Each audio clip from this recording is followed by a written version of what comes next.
Shalom, queridos, boa tarde, glória a Deus. Que silêncio é esse?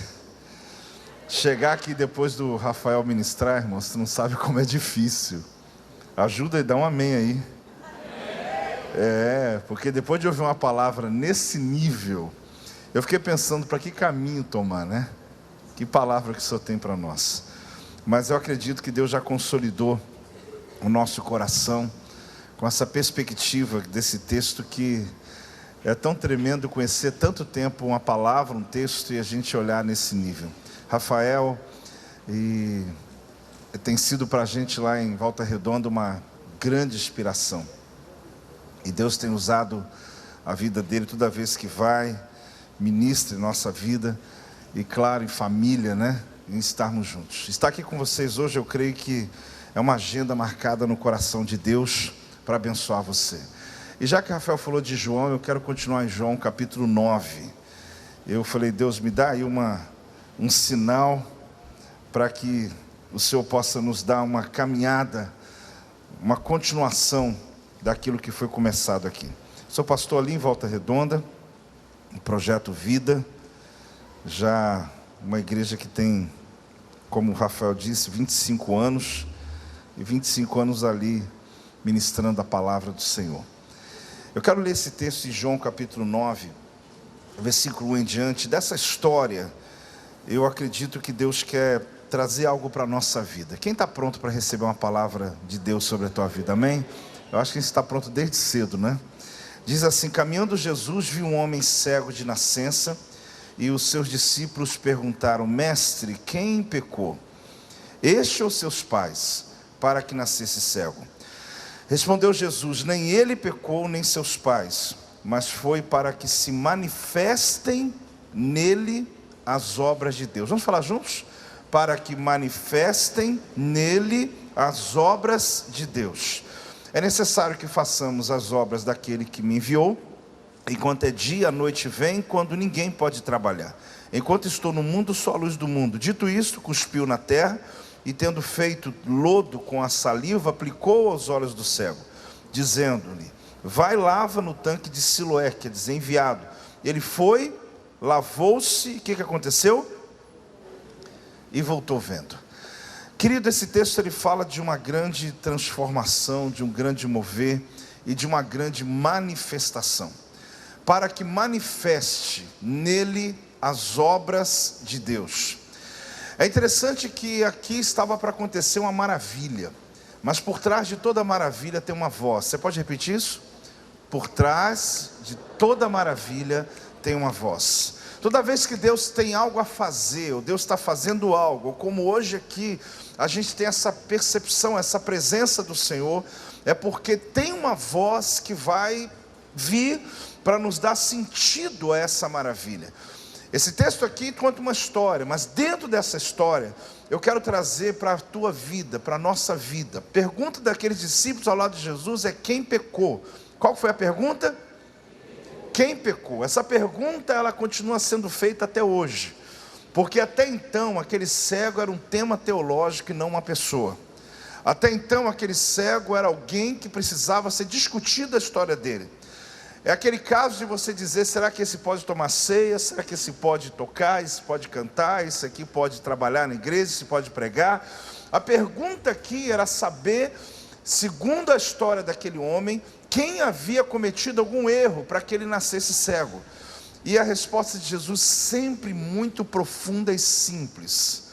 Não foi o pai dele, não foi a mãe dele, não foi ele que pecou, mas tem um propósito: para que manifeste nele as obras do Pai. Amado, pode acreditar numa coisa: Jesus olhava para qualquer pessoa e viu uma obra dentro dele. O que é uma obra? É o que está pronto. O que é uma obra? Uma obra é o que está pronto, é aquilo que já está acabado, aquilo que já está terminado. Jesus, ele disse: olha, vai manifestar nele uma obra, e essa obra é uma obra que vai glorificar o nome do Pai. É interessante que nem o cego podia ver nele, claro que não, nem as pessoas que o conheciam podiam ver nele, mas Jesus enxergou dentro dele o que ninguém enxergava, nem ele mesmo, que tinha uma obra lá dentro que precisava manifestar-se. Jesus não está dizendo que vai fazer algo novo. Talvez você veio aqui para essa conferência dizendo: Deus, faz algo novo na minha vida. Essa oração está boa, mas Jesus está querendo dizer para você que antes de você querer algo novo, existe algo pronto dentro de você. Você está entendendo ou não está entendendo? Existe algo pronto dentro de você, e que quando aquilo que Ele já colocou dentro de você se manifestar, o nome do Senhor será glorificado na tua vida. Dá um glória a Deus aí para eu saber que você está aí. Aleluia. Por que havia esse procedimento? Por que havia essa resposta? Jesus traz uma resposta como essa. Porque havia um processo ali para acontecer. Jesus nos leva por 2 vezes ao Gênesis. Esse texto, essa história, ele nos leva às origens. Mas havia alguma coisa que Jesus queria ensinar para aqueles homens e quer ensinar para nós. Porque quando você está passando por um processo de luta, dificuldade, a pergunta normalmente é: o que está acontecendo? Aonde eu errei? Mas existem momentos da nossa vida que você está num processo porque Deus tem um projeto. Existem momentos da sua vida que Deus podia fazer algo instantâneo, mas Ele não fez instantâneo porque Ele quer que você participe daquilo que Ele está para realizar em você e através de você. Quem está recebendo aí? Então, se você olha na história, querido, nós vamos acessar muitos homens, pessoas que andaram com Deus e que viveram uma história de dificuldades, de grandes lutas, de grandes batalhas, e que no meio desse processo eles podiam ter dito: alguma coisa deu errado. Mas aí você vai percebendo que esses homens que andaram com Deus provaram para nós, querido, que o grande desafio da vida não é onde você está, mas é com quem você está. É aquilo que Davi um dia entendeu no Salmo 23, versículo 1, e que eu acredito que você já fez essa leitura assim mais cuidadosa: o Senhor é o meu pastor, tem gente aí? E nada me faltará. Mas quando o salmista ele cita esse texto, ele começa a nos dar algumas chaves muito poderosas. Porque ele quer mostrar para nós, querido, que a questão não era nada vai faltar. Porque a palavra original não é nada, mas sim lo é não. Ele está dizendo: o Senhor é meu pastor e não me faltará. Ou seja, o Senhor é meu pastor e Ele não me faltará. Ele não está dizendo que alguma coisa pode me faltar. Ele está dizendo que mesmo que algo lhe falte, Ele nunca vai faltar para você. Ele está dizendo lá no final, para completar esse texto, que se ainda que eu ande pelo vale da sombra da morte, eu não vou ter medo algum, porque a questão é que Ele está comigo. A questão não é onde eu estou, a questão é quem está comigo. Você pode falar para o teu irmão, querido? Fala aí, seja profeta. A questão não é onde eu estou, a questão é quem está comigo. Porque a gente começa a olhar, querido, a tragédia humana, as lutas, as dificuldades. Que palavra tremenda que a gente recebeu aqui. Como eu disse, sou muito inspirado pelo Rafael, pela Natália, por esse casal e pelo tanto de revelações que Deus entrega, de uma maneira tão tremenda, porque textos que já conhecemos, e você vê a história daquele homem que ele contou, e que tremendo, né? Já fiquei pensando ali, como é que eu vou pregar essa palavra domingo, falando assim: Deus falou comigo, né? Mas falou, Natália, não falou? Foi Deus que falou, usando a instrumentalidade aqui do irmão, né? Já tem pastor que já fez 3 sermões, sabia? Já fez 3, já pegou, já trabalhou aí. A gente olha essas histórias e fala assim: Deus, o que está errado nisso? Porque nesses anos de ministério, eu pastorei realmente uma igreja há 25 anos, estou casado há 28, e estou no ministério há 28 anos, eu comecei o meu ministério pastoral. A questão toda é que por muitas vezes, queridos, eu orava dizendo: Deus, livra-me dessa situação. Deus, me tira dessa situação, me tira desse problema. Mas muitas vezes eu percebia que Deus não me tirava. Por muitas vezes eu ficava ali dizendo: Deus, o Senhor não vai me livrar? Como Daniel indo para a cova dos leões, sendo conduzido. Imagina ele dizendo: Deus, o Senhor não vai me livrar? O Senhor não vai me livrar? E a história que nós já sabemos, Deus não livrou ele da cova, mas Deus livrou ele na cova. Porque tem momentos da tua vida que Deus não vai livrar você da cova, mas Ele vai livrar você lá na cova. Porque quando Ele desceu a cova, o Senhor já estava lá. Porque a questão não é onde você está, a questão é quem está com você. E eu orava a Deus dizendo: Deus me livre, e Deus não livrava. Depois de muitos anos, não foi fácil. Depois de muito tempo de caminhada, depois de muitos desafios, que não é o caso contá-los hoje, porque realmente são histórias e milagres e testemunhos de um ministério que, como muitos aqui, começaram debaixo de improbabilidades. Eu comecei a fazer diferente a minha oração. Eu disse: Deus, se o Senhor não quer me livrar, então desce comigo. Porque se o Senhor entrar comigo dentro dessa cova, dentro dessa dificuldade, dentro dessa batalha, eu não vou ficar preocupado mais onde eu estou. Eu vou ficar preocupado se o Senhor veio. Porque se o Senhor vier, se o Senhor chegar, tudo vai mudar na minha história. O que eu quero dizer para você, querido, é que para mim, o conceito de céu é presença de Deus. Para mim, o conceito de inferno é ausência de Deus. Então, se para mim o céu é presença de Deus e inferno é ausência de Deus, quando Jesus morreu, em 1 Pedro 3,19 diz que ele pregou aos espíritos que estavam em prisão, porque Jesus não ficou lá parado, querido, 3 dias não. Ele ficou lá trabalhando para tomar a chave do inferno, para poder tirar a patente do inferno, do diabo, para poder desconstruir todo o projeto de Satanás contra a nossa vida. Por 3 dias Jesus entrou no inferno, e diz Pedro que ele pregou. Ali não é boas novas, ali é querigma. Querigma significa proclamar. Ele não foi lá para pregar para demônio converter, ele foi lá para dizer que ele venceu.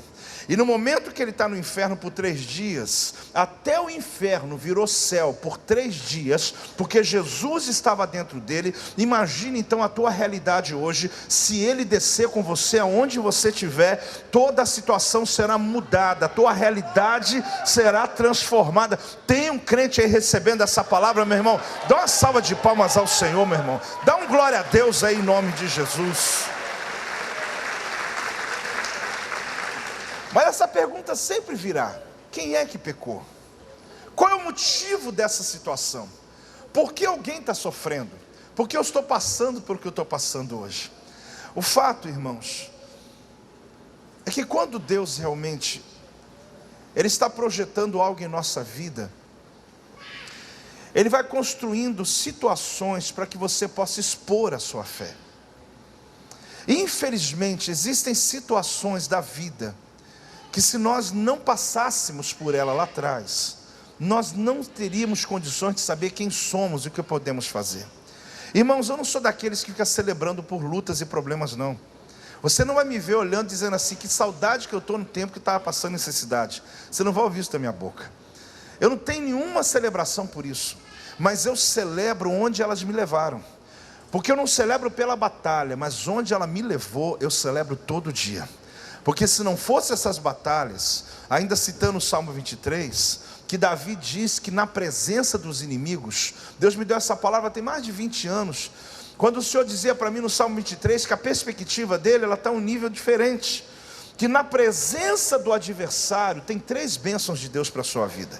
Deus vai preparar a melhor mesa, Deus vai ungir sua cabeça com óleo, e Deus vai fazer o seu cálice transbordar. Deus vai preparar a melhor mesa para você, Deus vai ungir a sua cabeça com óleo, e Deus vai fazer o seu cálice transbordar. A minha pergunta para Deus é: por que Ele quer fazer isso na presença do inimigo? As 3 bênçãos eu quero, mas por que na presença do inimigo? Por que no meio da resistência? Por que no meio das batalhas espirituais? Porque quando Deus tem algo a fazer na tua vida, Ele faz como fez lá em Êxodo 14. Ele manda o povo chegar perto, estava perto do Mar Vermelho, manda recuar para Piairote. Quando eles estão em Piairote, esperando o comando de Deus para que eles continuem, para que marchem, para que aconteça o milagre, está vindo o faraó contra eles, marchando, o povo desesperado. A notícia que chegou para Moisés é que o faraó está vindo, e o povo sabia muito bem que ele estava irado por ter perdido o seu primogênito, e quem estava com ele com a mesma ira. E a questão é o seguinte: por que Deus nos traz para o Egito, para o deserto, para a gente morrer aqui? Aí vieram as perguntas: será que não tinha lá lugar suficiente para enterrar, caixão para enterrar? Será que Ele trouxe a gente para morrer aqui?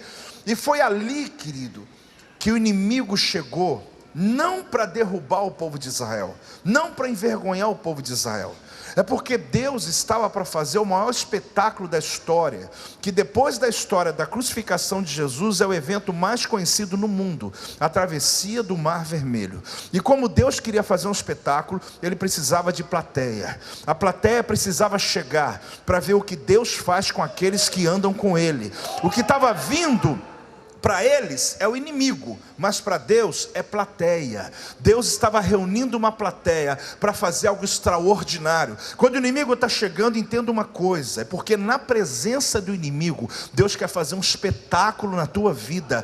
Amado, ouça, eu vou falar a você, talvez não está entendendo. Eu não vim aqui para te dar frase para você decorar, não. Estou falando da minha história, estou falando daquilo que eu sei da palavra. Eu estou dizendo uma coisa para você: quando o inimigo se aproximar, pode se preparar. Quando a resistência se instalar, quando você percebe que algo está sendo travado e você está fazendo a coisa certa em Deus, pode saber, é porque Deus está preparando a melhor mesa. Deus tem uma unção nova para a tua vida, e Deus vai transbordar o teu cálice de alegria. Se você recebe, se expressa em nome de Jesus. Dá um glória a Deus aí, meu irmão. Mas olha bem, o inimigo está vindo. Não, plateia. Inimigo ou plateia? Plateia. Mas na hora que você está olhando, você diz: meu Deus, Senhor, é inimigo. Não, meu filho, eu estou reunindo a plateia, porque nenhum israelita morreu. Significa que ele estava chegando, não era para matar ninguém, era para ver o que Deus vai fazer. Preste atenção, querido, quem é que pecou?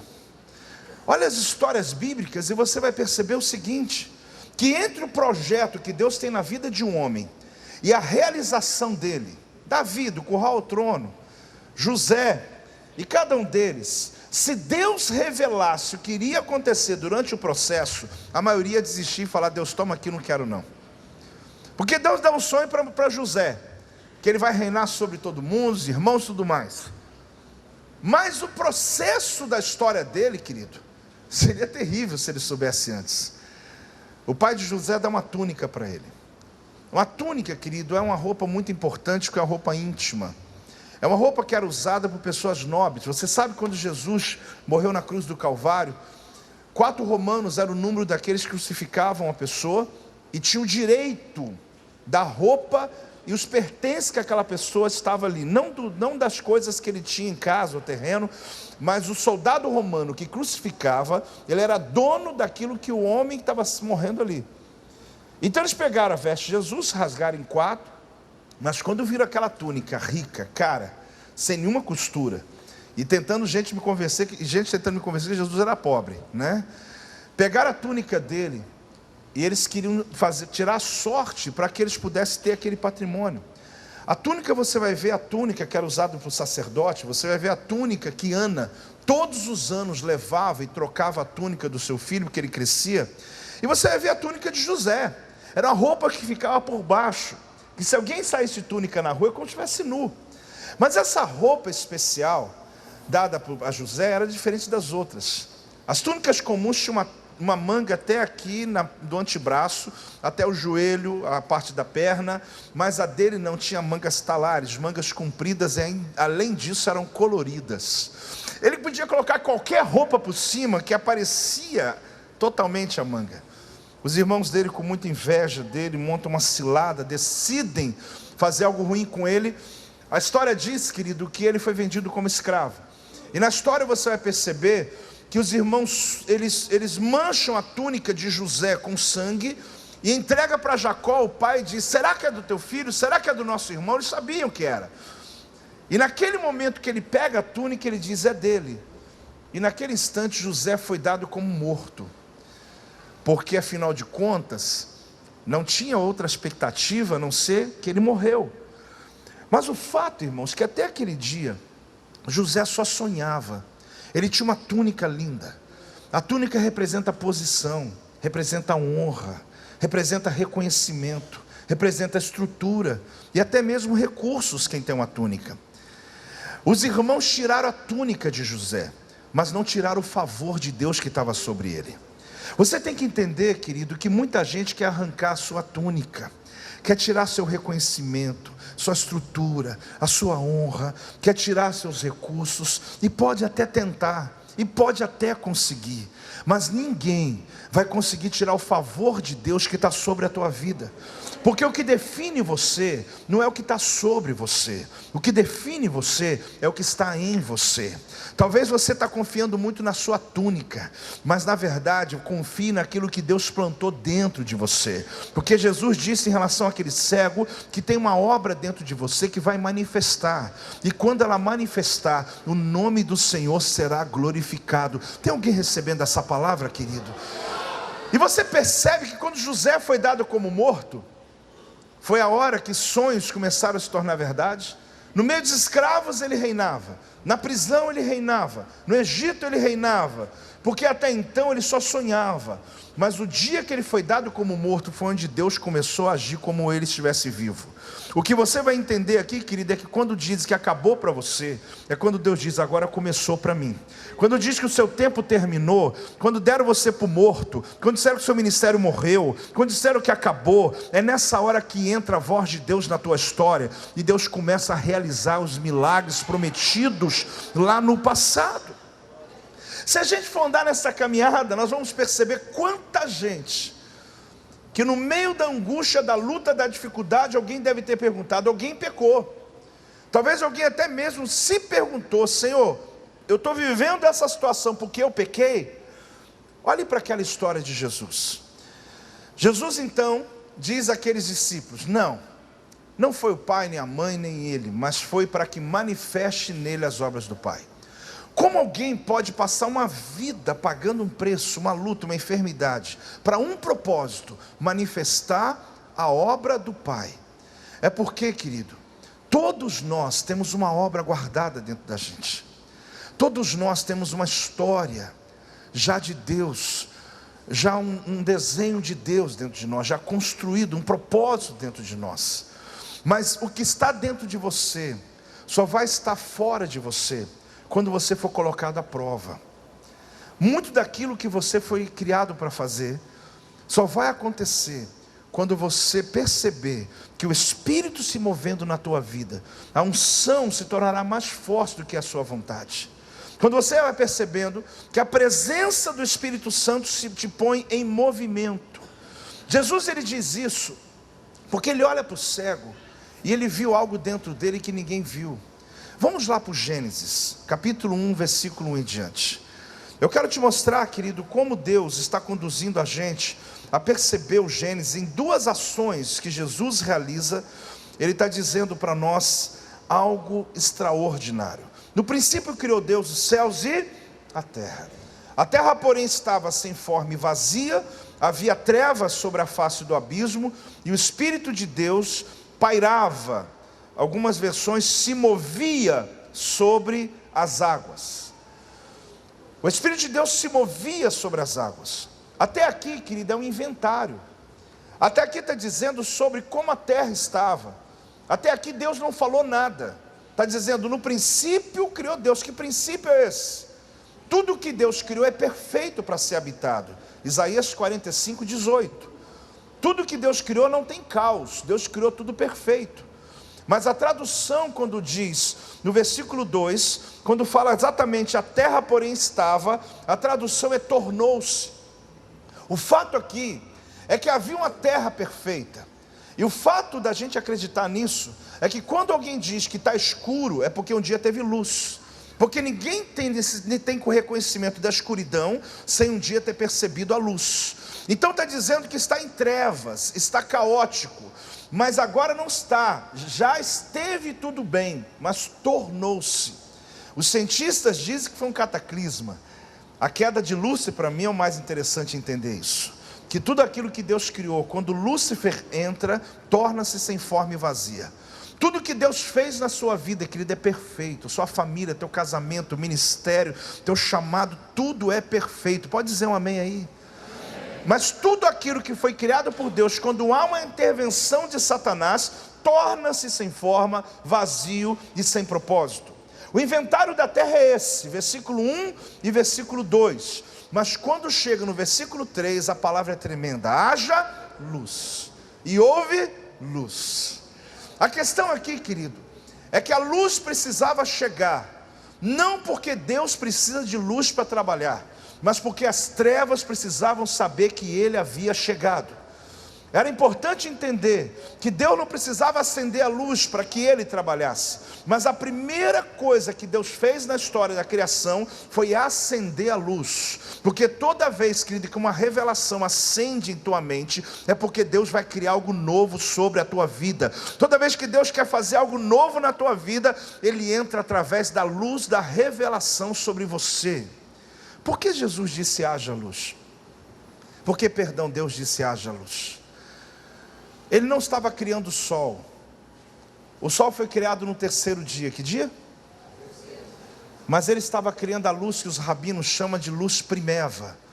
Uma luz, querido, que iluminou por 3 dias da criação, que não era o sol. Uma luz que não foi criada do nada, e nem formada de algo existente, mas uma luz que veio manifestada do próprio Deus. Olhe para mim e preste atenção. Quando diz no princípio criou Deus os céus e a terra, a palavra criou é bará. Qual que é a palavra? Isso é muito simples, só para a gente compreender. Quando Deus cria, querido, bará significa chamar a existência do nada. É trazer pelo poder da palavra. Não é mudar a realidade, é trazer uma realidade. Então bará significa que Deus do nada, Ele liberou a palavra e foi criando. Quando Deus criou o homem, a palavra formou é a yatza. Yatza vem da palavra espremer, formar. É aquele que pegou o barro, algo existente, algo que já tem. É como alguém que trabalha com a madeira e pegou aquela madeira e yatza, ele criou uma mesa. Então existia algo já pronto, já da natureza, que foi transformado na mão de alguém. Quando Deus pegou o barro, querido, então Ele espreme, Ele cria do melhor que tem, Ele cria o homem. Mas quando Deus disse haja luz, a palavra não é bará, a palavra não é yatza. Deus nem está fazendo do que já existe, Deus também não está criando do nada. Porque raiá, a palavra haja é raiá. Qual palavra? Raiá. A palavra raiá significa exatamente manifesta. Deus está dizendo haja luz, porque Ele olhou no meio da escuridão e Ele viu a luz e disse vem para fora, pode manifestar. Ele diz raiá, porque a palavra Yahvé, a raiz é a mesma que está dizendo a luz primeva, a luz que está em mim, vem para fora. Por isso quando Jesus olhou para o cego, Ele disse, tem uma obra lá dentro. Quem está entendendo o que eu estou falando, querido? Tem uma obra lá dentro, porque no meio da escuridão, Ele está dizendo, vem para fora. Ele está dizendo, eu não preciso fazer coisa nova na tua vida agora, eu preciso apenas mandar manifestar o que já está aí dentro. Os sonhos, as profecias, que um dia foram liberadas sobre a tua vida, Ele vai dizer hoje para você, raiá, vem para fora, manifeste. Pode dar uma salva de palmas aí, meu irmão? Pode celebrar Deus aí? Dá um glória a Deus.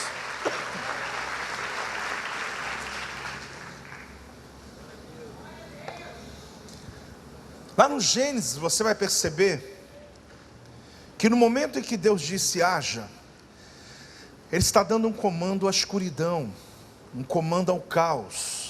Ele está organizando todas as coisas.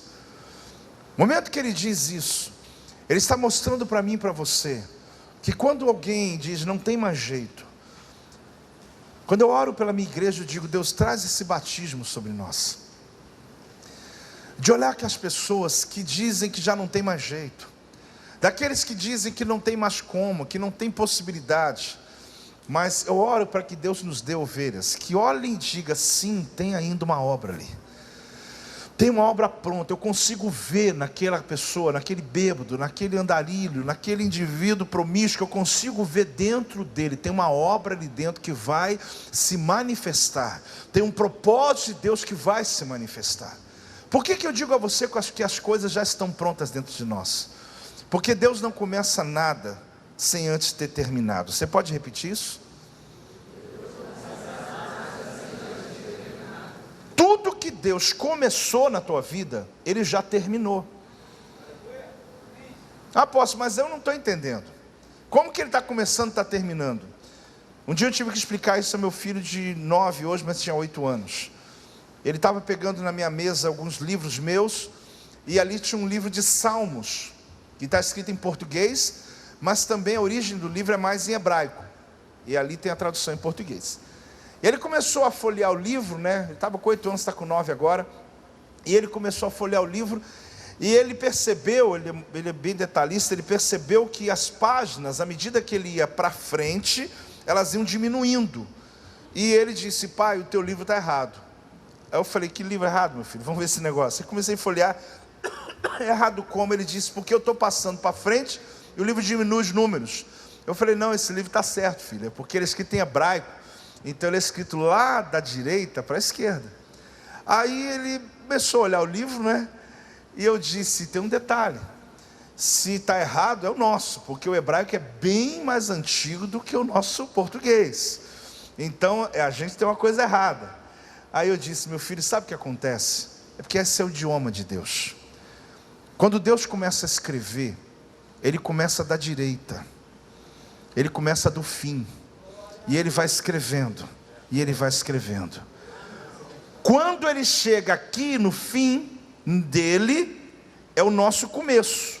Aí você fala: Deus, o Senhor está começando hoje algo. Ele diz: não, eu estou terminando. Meu filho de 8 anos entendeu, acho que nós entendemos também, né? Você está entendendo aí, né? Aí você fala assim: Deus, o Senhor começou algo novo hoje, o Senhor está começando. Não, mas você não está começando. Eu não estou começando, você não está entendendo.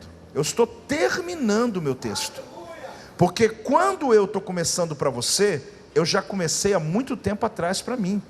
Eu já fui lá no fim para poder te dar o seu começo. Mas eu comecei a escrever do fim para o começo. Então quando você diz que algo nasceu hoje na tua vida, eu até entendo a sua linguagem, mas não pense que foi.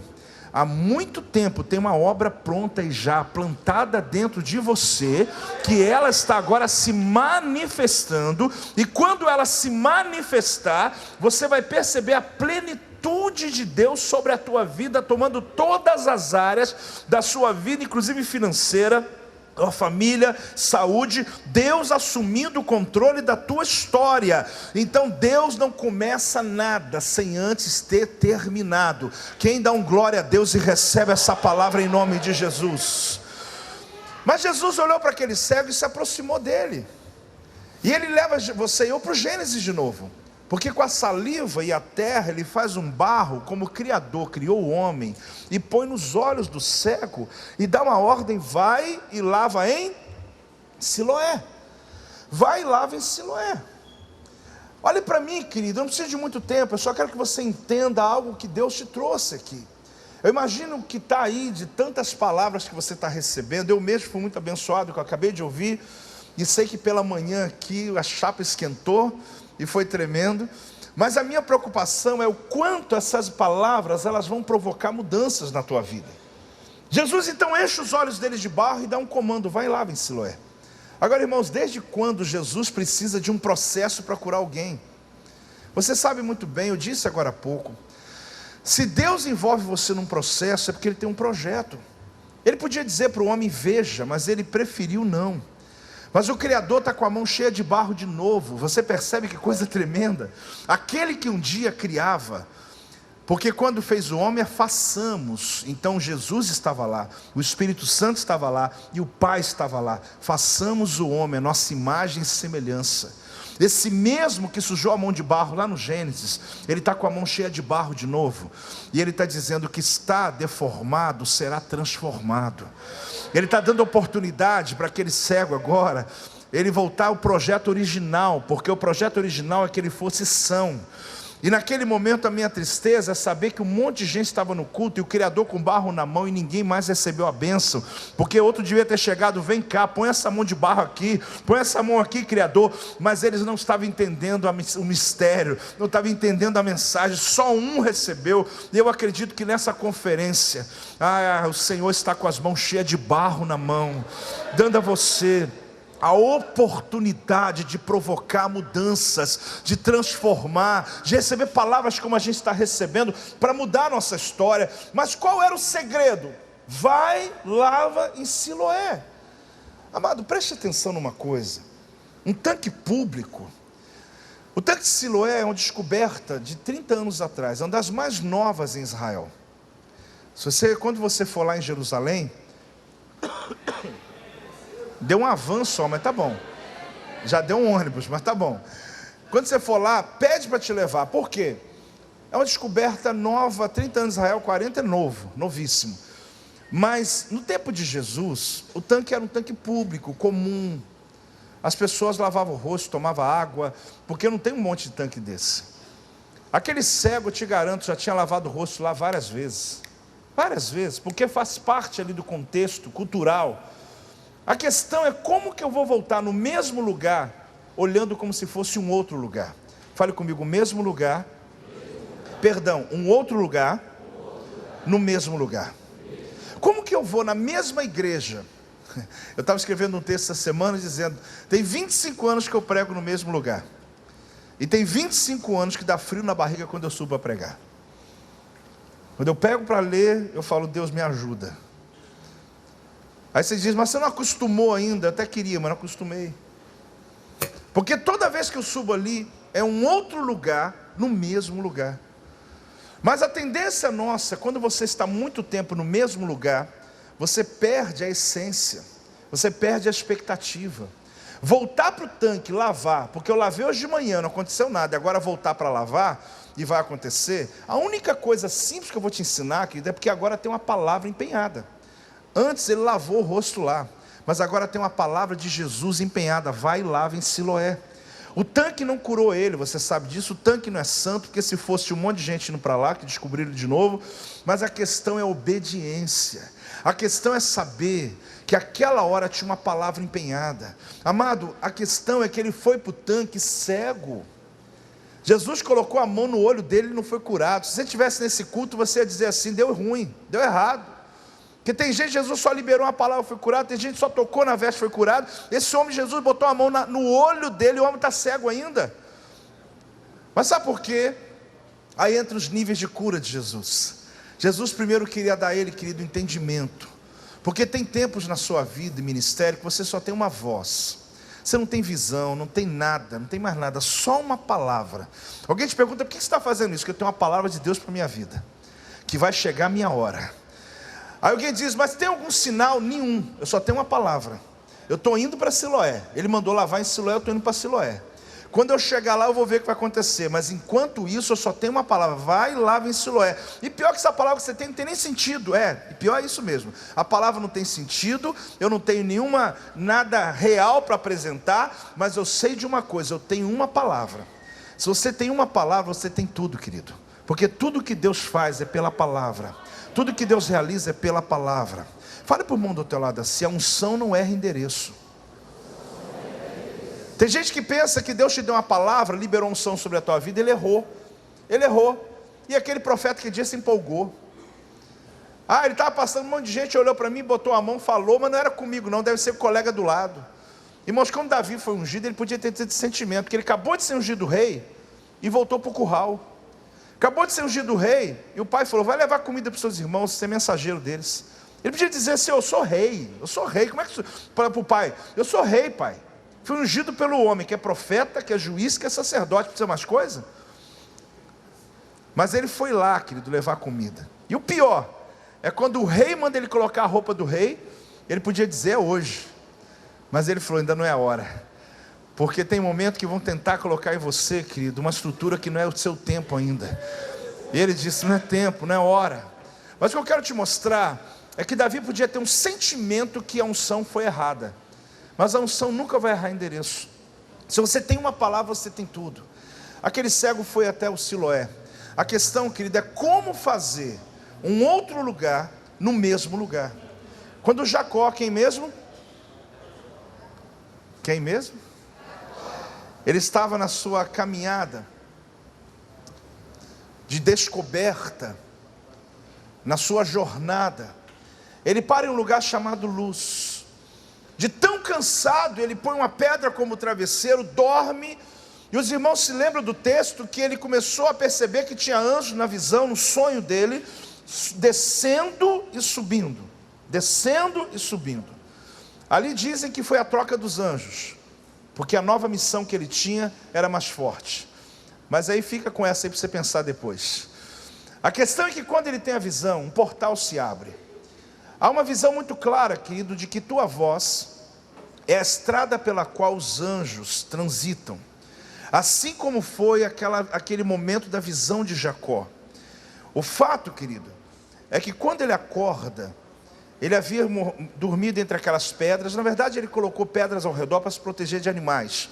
Ele diz: o Senhor está aqui e eu não sabia. Ele está no lugar que ele está dizendo: o Senhor está aqui, eu não sabia. É um outro lugar no mesmo lugar. Eu estou no lugar comum, até que eu sei que ele chegou. Mas quando ele chega, o mesmo lugar que eu estou se transforma em um outro lugar. Você pode estar na mesma igreja, na mesma casa. Tem gente que pensa: eu vou mudar meu casamento para melhorar. Não, querido. Vai ser no mesmo casamento, Deus vai te dar um outro momento da vida. Vai ser na mesma família, vai ser na igreja, vai ser no ministério. Deus vai te dar esse entusiasmo. Entusiasmo é a palavra grega enteos. O que é enteos? É Deus em você. Não importa onde você está, o Deus em você faz você estar sempre em outro lugar, no mesmo lugar. Alguém vai dizer: como você chora cantando essa mesma música 1000 vezes? É porque não tem jeito, quando eu canto parece que é a primeira vez. Como que pode você ouvir essa mensagem que você já ouviu tantas vezes, você colocou de novo no carro para ouvir, que hoje eu estou ouvindo de novo, parece que eu estou ouvindo pela primeira vez. Por quê? Porque quando o Espírito do Senhor se move sobre a tua vida, ele tem essa capacidade de movimento. Então Jacó, ele diz: é um outro lugar no mesmo lugar, ou seja, o Senhor está aqui, eu não sabia. Aquele lugar, querido, pesquisando muito tempo sobre isso, quando Abraão, ele vem com Isaac por 3 dias de viagem, e sobe o monte Moriá para sacrificar, ali ele fez uma aliança com Deus. Nós entendemos muito bem que Deus pede Isaac, porque Deus nunca vai pedir nada para você que ele não tenha te dado, e por isso ele pediu Isaac, porque ele deu Isaac, não Ismael, mas Isaac. Quando Abraão desce, a Bíblia não registra mais Isaac. Depois você lê em casa, ele vai dizer: Abraão e os servos desceram, estão indo para Berseba. Mas cadê Isaac? Porque Isaac estava do lado, mas para Deus já tinha feito o sacrifício. Porque mesmo ele não morrendo, a intenção para Deus já havia acontecido lá. Quando ele desce, querido, é importante você entender que aquela montanha se tornou o lugar de um memorial. No Antigo Testamento, todo lugar de manifestação, de teofania, de presença de Deus recebia um nome. O que nome foi dado? Segundo a manifestação. Tem gente que acha que Deus é só Rafá. Não, é que ali ele foi curou. Que Deus é só a bandeira. Não, porque ali ele foi a bandeira. Deus se manifestava e pela manifestação criava-se uma evidência. Por isso todo altar tem uma evidência. Por isso todo ministério tem uma evidência. O seu ministério carrega uma evidência. E a evidência do teu ministério é que vai fazer a tua prosperidade acontecer. Não queira um manto que é de outro, porque Deus deu evidência para o seu ministério. Ele não é o que você pensa dele, mas ele para você se revelou dessa forma. Então quando está ali aquele altar foi feito de Isaac, Abraão então cumpre até onde Deus manda. Passa-se anos. Um amigo meu disse que os rabinos dizem que tudo aconteceu no Moriá. Quando eu li a primeira vez, eu falei: então tudo bem, eles estão errados. Mas eu comecei a me informar sobre esse lugar que Jacó dormiu. E a questão, querido, é que Jacó, ele para exatamente no mesmo lugar onde Abraão um dia colocou o seu próprio filho. Você está entendendo que ele está dormindo na região ou no mesmo lugar onde um dia o seu pai foi amarrado, e agora ele dorme? Porque no mesmo lugar que Abraão levou o sacrifício, que Isaac era o sacrifício, Jacó só sonhou. Porque a geração atrás, querido, fez muito sacrifício. Hoje, você está aqui sonhando. Sabe por quê? Porque alguém lá atrás um dia pagou um preço muito alto. No mesmo lugar. Você está entendendo o que eu estou falando? No mesmo lugar que Abraão levou o sacrifício, que Isaac era o sacrifício, Jacó só deitou e sonhou. Então você diz assim: meu Deus, Deus está me dando tanto.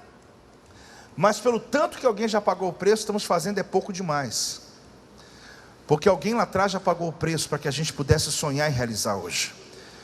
E Jacó entende que ali é um outro lugar, no mesmo lugar.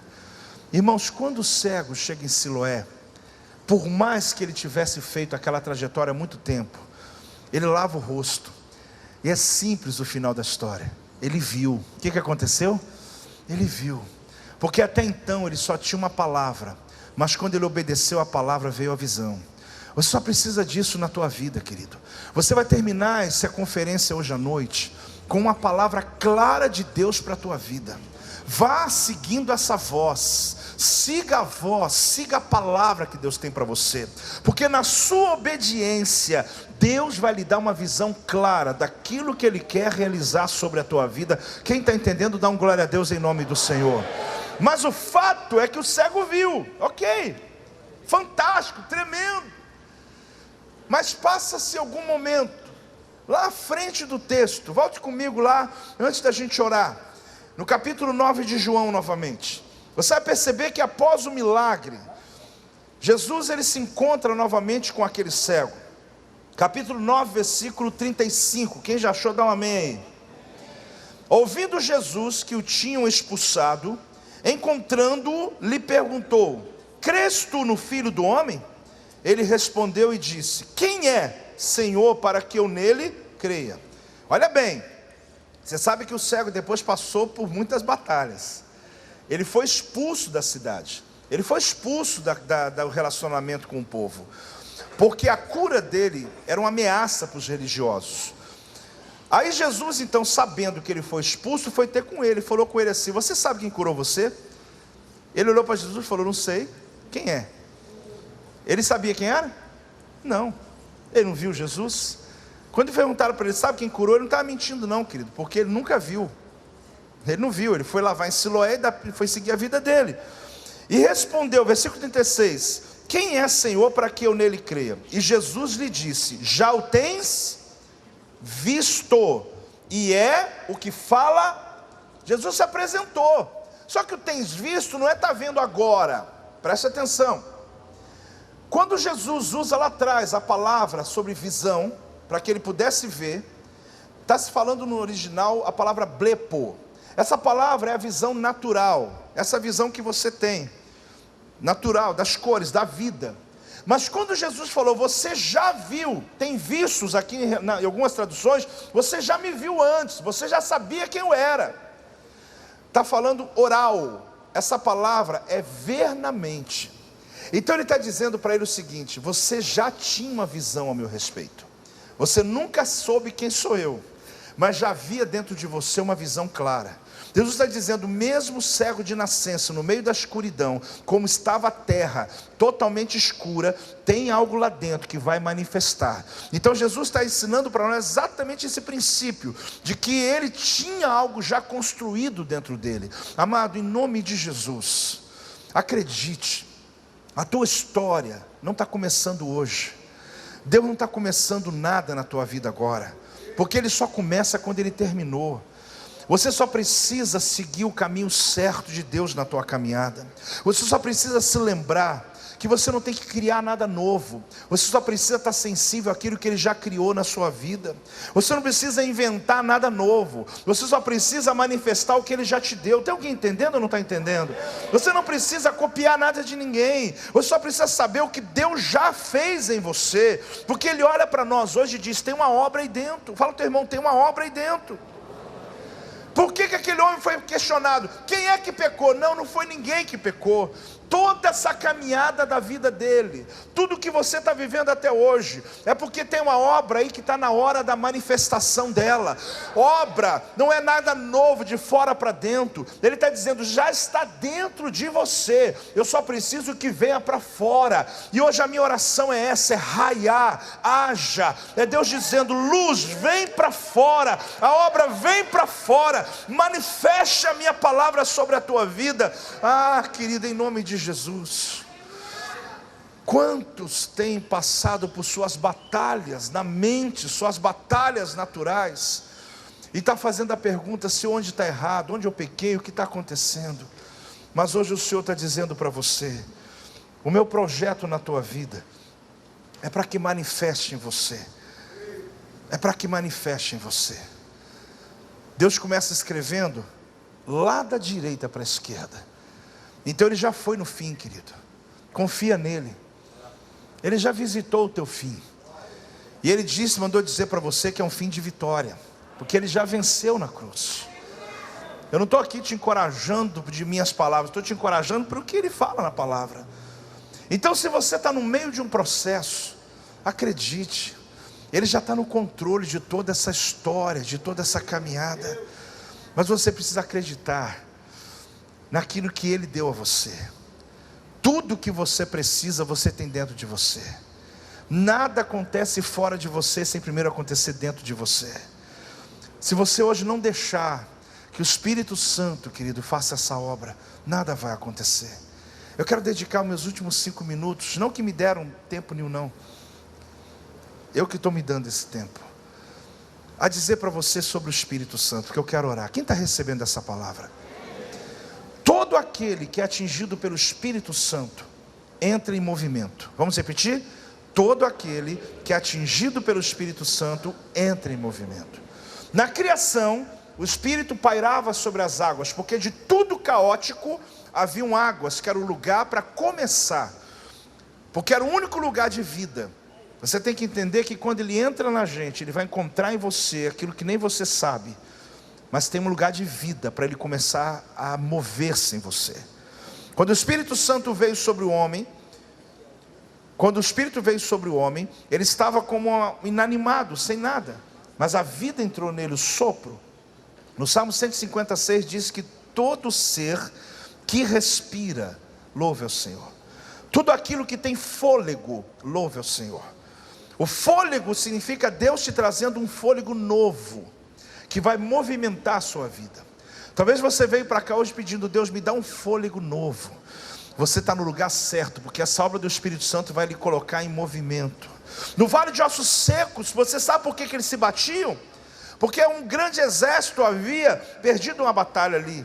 Os ossos estavam misturados, mas quando ele profetizou, os ossos começaram a bater. Por quê? Cada osso encontrando o seu osso. Porque não tem como o fêmur de uma perna, de um corpo, se encontrar com o outro, ou misturar com o outro e formar um corpo. Eles tinham que se achar. Assim a igreja, querido, quando começa, de segunda ordem do Espírito Santo, começam a se bater para se encontrar. Quando tem esse barulho é tremendo, porque os ossos estão encontrando o seu osso, cada um está encontrando o seu lugar, e quando se encontra, a shalom, a paz. Você sabe que uma das palavras ligadas à palavra shalom é pleno, é completo.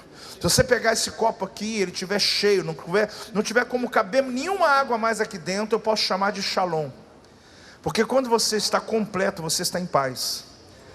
O altar, quando era construído no Antigo Testamento, as pedras não podiam passar por obras ou ferramentas de ferro. Por quê? Elas tinham que ser encaixadas cuidadosamente, e não podia ter uma greta nelas, para o sangue não vazar e começar a apodrecer. E eles chamavam isso de shalom, cada pedra encaixada na outra.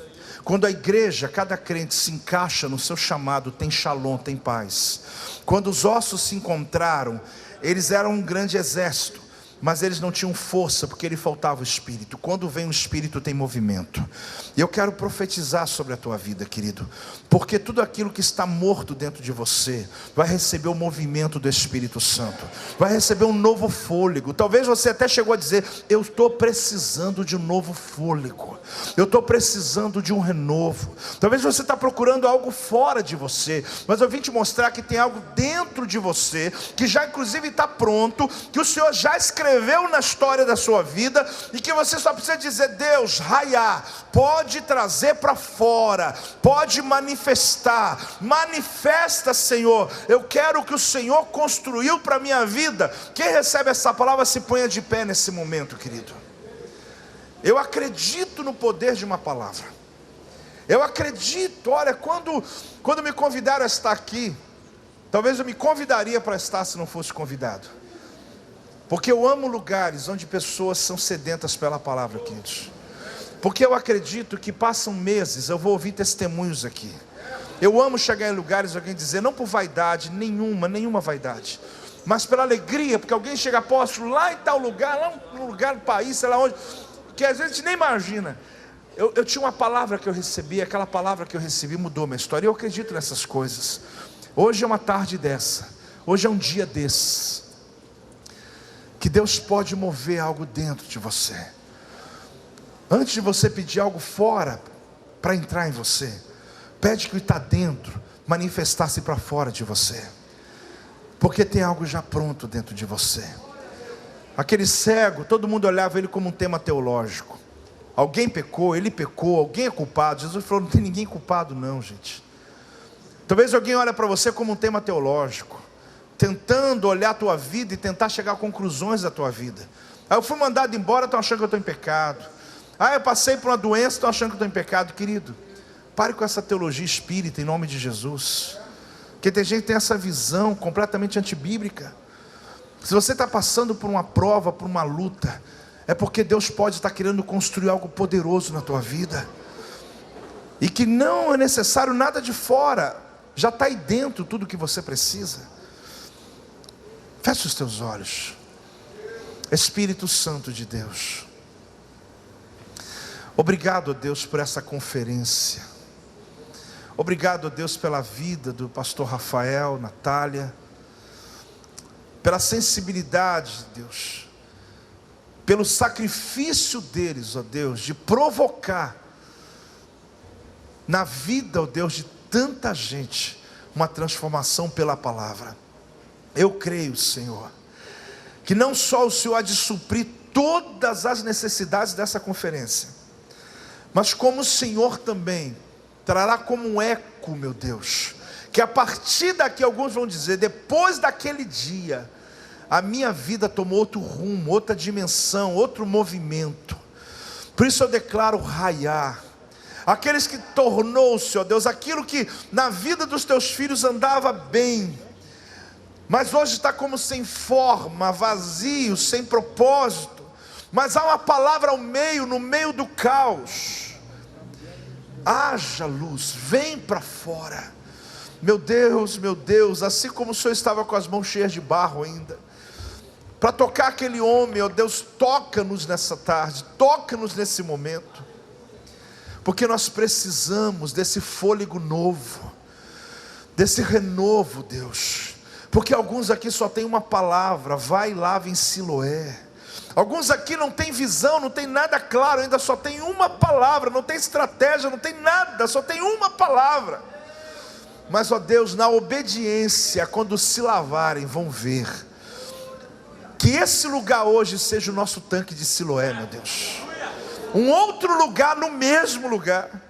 Alguns podem até frequentar esse lugar, alguns podem estar aqui desde manhã cedo, mas eu sei que vai chegar um momento que vai ser um outro lugar no mesmo lugar. Porque existe agora uma palavra empenhada sobre a nossa vida. Por isso, meu Deus, eu oro a Ti, porque eu creio que o Espírito Santo nos põe em movimento. Assim como Ele se movia sobre a face das águas, Ele se move agora sobre as áreas da nossa vida. Levanta aqui ministérios, ó Deus, porque se alguns aqui foi lhe tirado a túnica, se alguns aqui foi lhe tirado a posição, a honra, reconhecimento e até mesmo, ó Deus, estruturas, mas o teu favor ninguém pode tirar.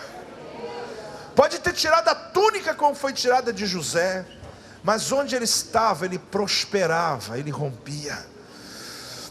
Senhor, quando ele foi dado por morto, foi aonde começou o milagre na história dele. Aqueles que chegaram aqui dizendo, meu tempo acabou, que veio aqui até dizer, Deus, depois dessa conferência eu paro tudo. Mas o Senhor está tomando a causa agora dos teus filhos, porque quando dizem que acabou, o Senhor está dizendo agora que eu começo. Deus, leva-nos além das Escrituras, leva-nos além do conhecimento, que não seja mais, ó Deus, uma palavra, um conhecimento a mais para nós, mas que de fato o Senhor possa endireitar o caminho, possa transformar desertos, possa construir uma estrada para trazer velocidade àqueles que há tempos estão subindo e descendo montanhas, e tudo é muito difícil, meu Deus, mas Isaías 40 diz que o Senhor vai aplanar o caminho, onde tiver montanha, vale, o que tiver à frente, lixo, o Senhor vai construir uma estrada tremenda, e eu declaro essa estrada construída, trazendo velocidade, meu Deus, traz velocidade para as nossas promessas, traz velocidade para as nossas conquistas. Obrigado por esse tempo, Pai. Nós te celebramos em nome de Jesus. Dê uma salva de palmas ao Senhor, querido. Você pode fazer melhor, faz isso mais alto. glória a Deus.